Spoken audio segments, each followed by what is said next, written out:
6 साल की जैनब को चिड़िया बहुत पसंद थीं। उड़ती, फुदकती, चहचहाती चिड़िया देखकर वह बहुत खुश होती।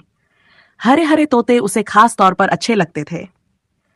एक बार उसने अपनी मम्मी से कहा कि वह एक तोता पालना चाहती है, लेकिन मम्मी ने समझाया, तोते कैद में रहना पसंद नहीं करते, उन्हें अपनी आज़ादी बहुत प्यारी होती है।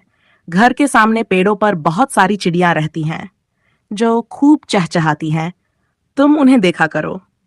जैनब ने मम्मी की बात मान ली और तोता खरीदने की जिद छोड़ दी। स्कूल से आने के बाद वह बालकनी में खड़े होकर तरह तरह की चिड़ियों को देखती। वे सभी बरगद के घने पेड़ पर रहती थीं, जिसने उन्हें अपनी छाया में पनाह दे रखी थी। एक शाम जब जैनब कमरे में आई, तो उसने देखा कि एक छोटी सी चिड़िया अंदर आ गई है। वह काले रंग की थी, लेकिन बहुत प्यारी और भोली लग रही थी। उसकी पतली सी पूंछ लगातार ऊपर नीचे हिल रही थी। जैनब ने पहले कभी ऐसी चिड़िया नहीं देखी थी। जैनब बहुत खुश हुई और दौड़कर मम्मी को बुला लाई। मम्मी ने देखा और कहा, यह श्यामा है। ये बहुत मीठा बोलती है और सीटी भी बजाती है। शायद गलती से भटककर यहाँ आ गई है। चलो इसे बाहर भेज देते हैं। मम्मी ने चिड़िया को हल्के से उड़ाने की कोशिश की ताकि वह दरवाजे से बाहर चली जाए। जैनब ने पूछा, मम्मी, ये चिड़िया है या इसका बच्चा? मम्मी ने बताया, यह मम्मी चिड़िया है।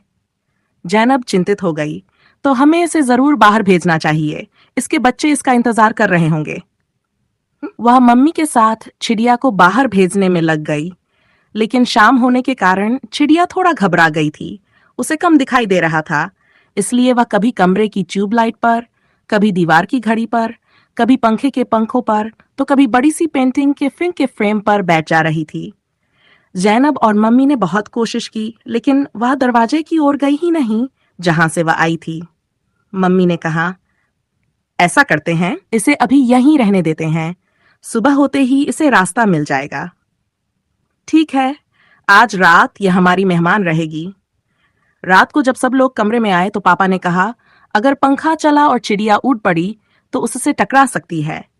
अगर टकराई तो उसके पंख टूट सकते हैं और हो सकता है कि वह मर भी जाए। जैनब परेशान हो गई। जब तक चिड़िया चली नहीं जाती, हम पंखा नहीं चलाएंगे। मम्मी पापा चिंतित हो गए, लेकिन गर्मी बहुत है। जैनब ने सुझाव दिया, हम लोग एक रात ऐसे ही सो जाएंगे बिना पंखे के। खिड़कियां खोल दीजिए, थोड़ी बाहर की हवा आ जाएगी। मम्मी उसकी दयालुता देखकर खुश हो गई। उस रात पंखा नहीं चला।